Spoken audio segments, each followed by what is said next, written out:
अस्सलाम वालेकुम dear students. क्या आप जानते हैं आपके सामने जो एक बॉक्स आपको नज़र आ रहा है, ये है एक सॉफ्ट आयरन कोर।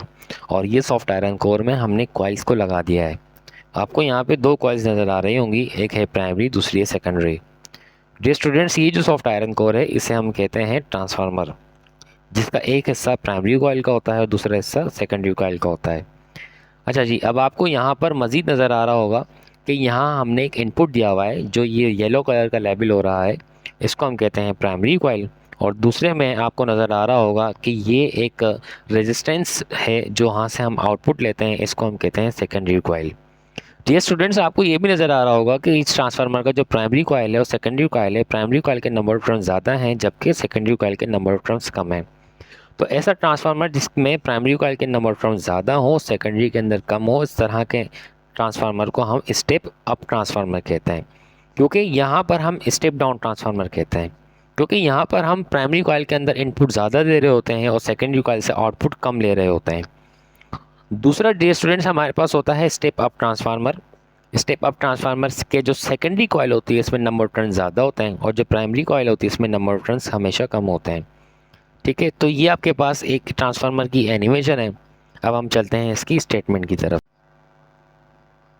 अस्सलाम वालेकुम डियर स्टूडेंट्स, आज हम डिस्कस करने जा रहे हैं ट्रांसफार्मर। आप लोगों ने ये एनिमेशन देखी जो कि वीडियो से पहले दिखाई गई, क्योंकि इस लेक्चर से पहले एनिमेशन दिखाने का मकसद आप लोगों को इसकी रियल इमेज समझाना था। ट्रांसफार्मर क्या होता है? बेसिकली आपके पास ट्रांसफार्मर का डिवाइस है, इसको हम कह सकते हैं कि आप डिवाइस डेट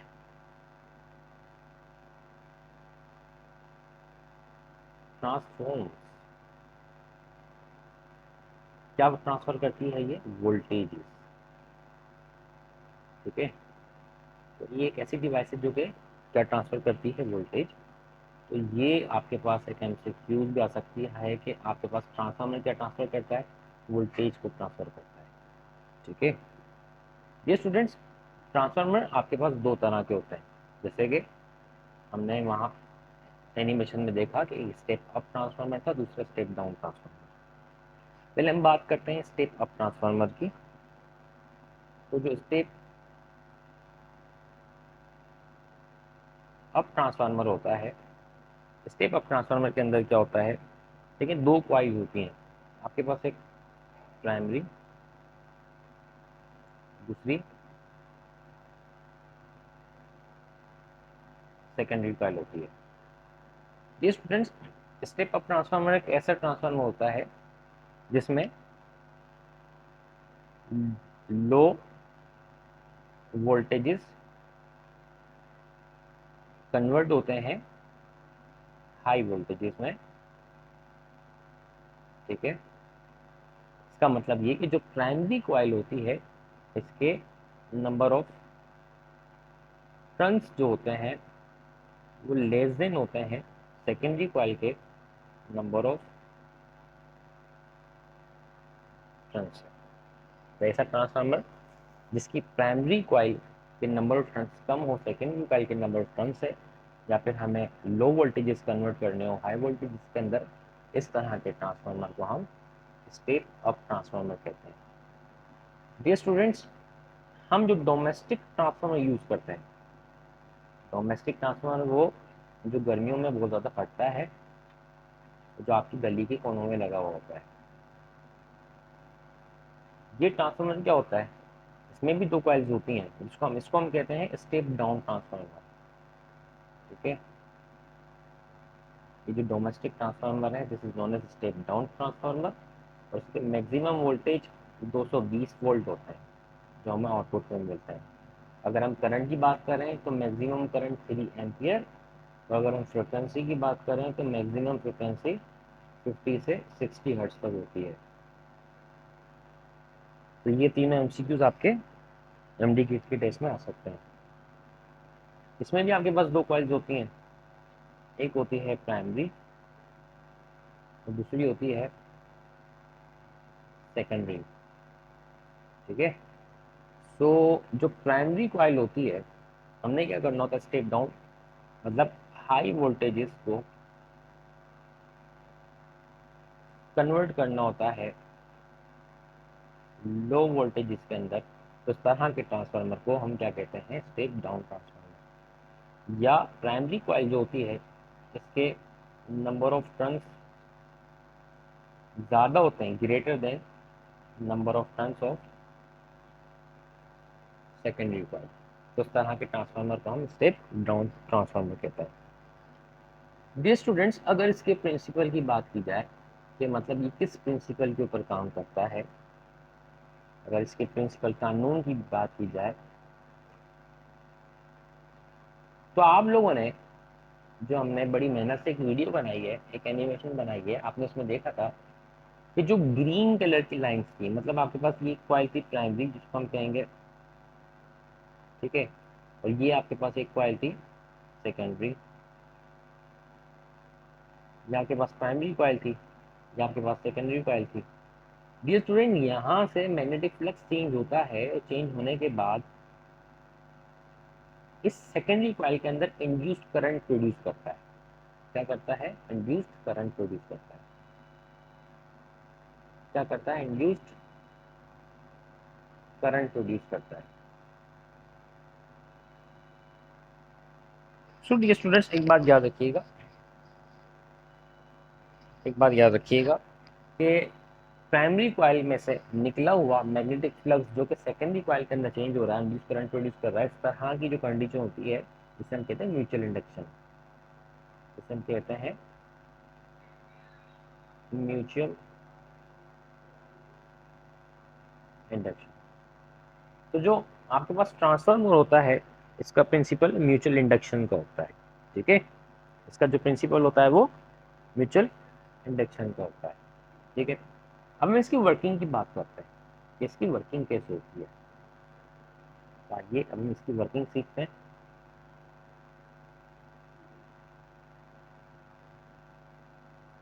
बड़ी आसान वर्किंग है, आपको समझ में इंशाल्लाह आ जाएगी।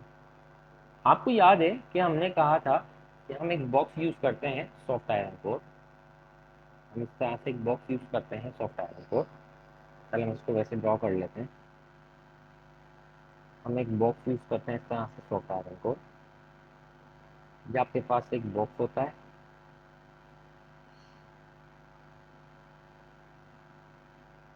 ठीक है जी। अच्छा जी, इसमें क्या होता है कि ये आपके पास जो पोर्शन है इसको हम कहेंगे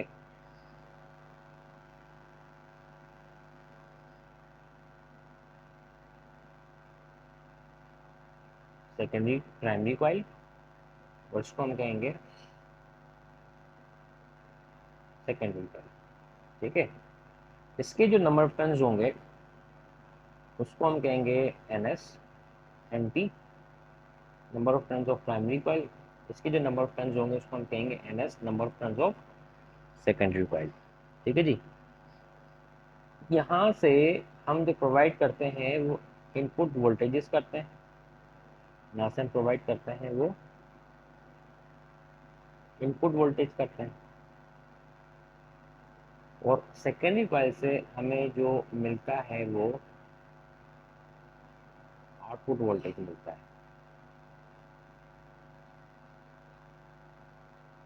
सेकेंडरी कॉइल से हमें आउटपुट वोल्टेज मिलता है, ठीक है जी। अच्छा, अब देखें यहाँ पर जो फ्लक्स होता है मुसलसल चेंज हो रहा होता है। जो फ्लक्स होता है बी डॉट डी ए हमने कहा था, या जिसको हम कह सकते हैं कि बी ए कॉस थीटा वेरिएबल होता है। क्या होता है?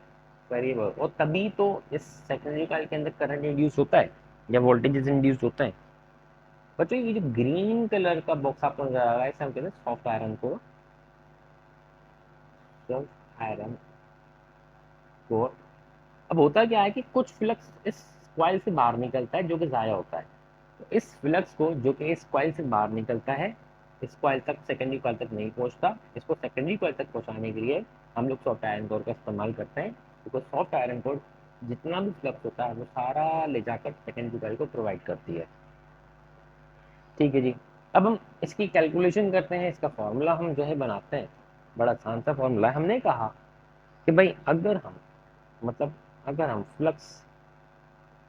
इन each flux in each front of primary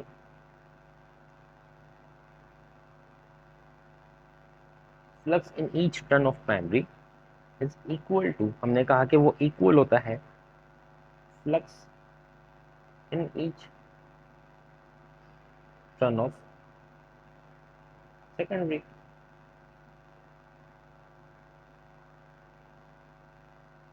कहने का मकसद ये है कि जितना फ्लक्स इस प्राइमरी कॉइल से चेंज हो रहा होगा उतना ही फ्लक्स इस सेकेंडरी कॉइल में भी चेंज हो रहा होगा टोटल, ठीक है। जितना फ्लक्स इन प्राइमरी कॉइल में चेंज हो रहा होगा उतना ही फ्लक्स सेकेंडरी कॉइल में भी चेंज हो रहा होगा। तो डियर स्टूडेंट्स, हमने कहा कि भाई आपके पास जो total flux in primary coil होगा, ठीक है, जो total flux in primary coil, total flux इन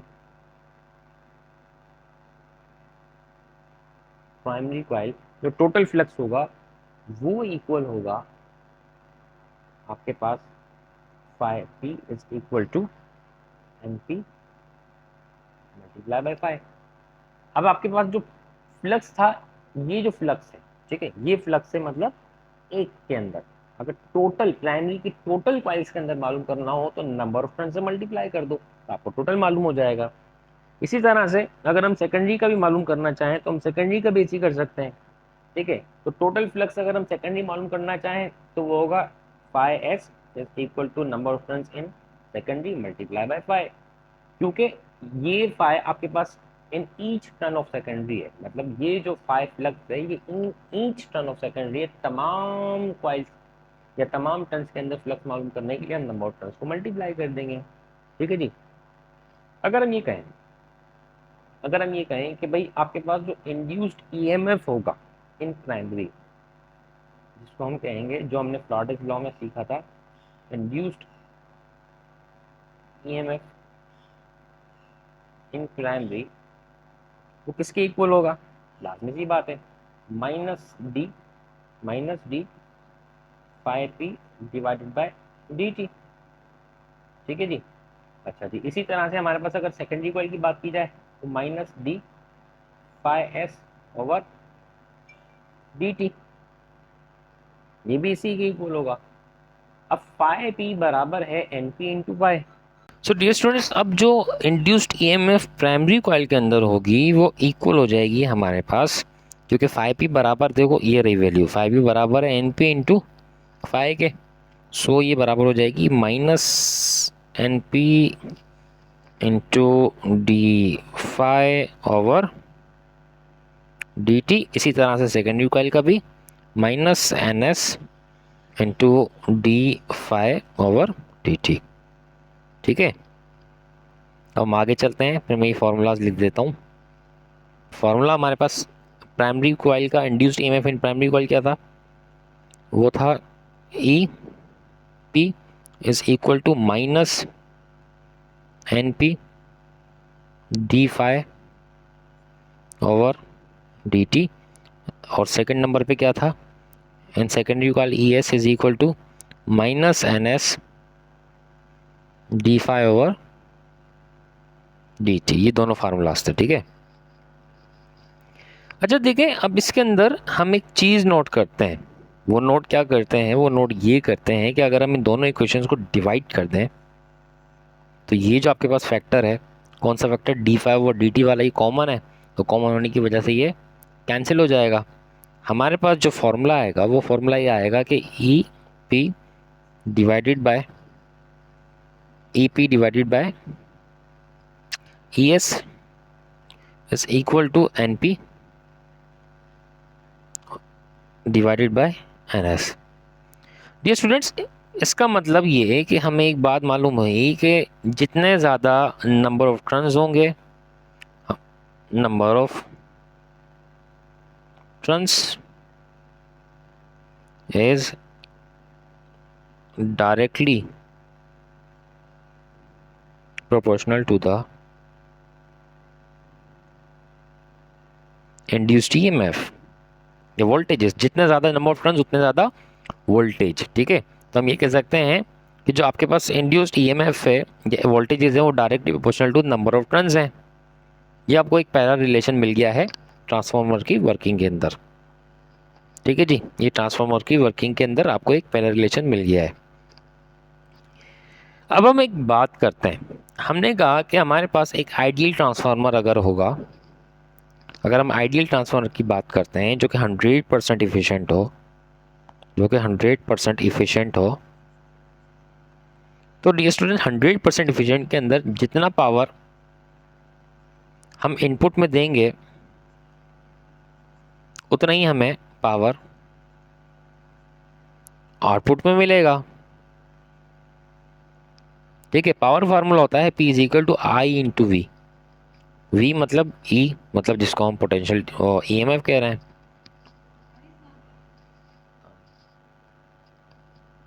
ठीक है, सो पावर का फार्मूला अब हमारे पास है आई इंटू वी। तो आई मीन्स प्राइमरी कॉइल का करंट और EMF मीन्स प्राइमरी कॉइल की EMF। इसी तरह से output means secondary, so current of secondary coil और EMF ऑफ सेकेंडरी कॉइल। ठीक है जी, अब हमने क्या करना है, इसका रेशो लेना है।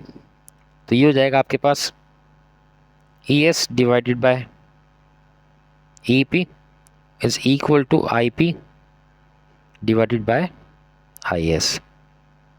अब देखिए, इससे हमें एक और बात पता चली। इससे हमें क्या बात पता चली कि EMF या वोल्टेजेस जितने ज़्यादा उतना कम करंट। ठीक है, जितना ज़्यादा वोल्टेज उतना कम करंट, जितना ज़्यादा वोल्टेज उतना कम करंट। सो इससे एक स्टेटमेंट हम लिखते हैं कि if we increases current, if we increases voltage, sorry, so current decreases and vice versa। इसका मतलब क्या, ये ऐसा क्यों होता है, वोल्टेज ज़्यादा करेंगे करंट कम, इसलिए ताकि पावर लॉसेस कम हो, ताकि एनर्जी लॉसेस कम हो। इसकी वजह क्या होती है, ताकि एनर्जी लॉसेस कम हो जाए, वो ज़्यादा ना हो। ठीक है, तो हमें एक रिलेशन मिला और उस रिलेशन को हम कुछ इस तरह से लिख सकते हैं कि ES डिवाइडेड बाई EP, कि ES divided by EP is equal to NS divided by NP is equal to IP divided by IS। ठीक है, सो जो EMF होती है वो directly proportional to number of turns और इनवर्सली प्रोपोर्शनल टू करंट होती है। हमें ये दो मेन रिलेशंस इसके अंदर मिले। ठीक है जी, तो ये आपके पास एक ट्रांसफार्मर है, ये इसकी इक्वेशंस थी।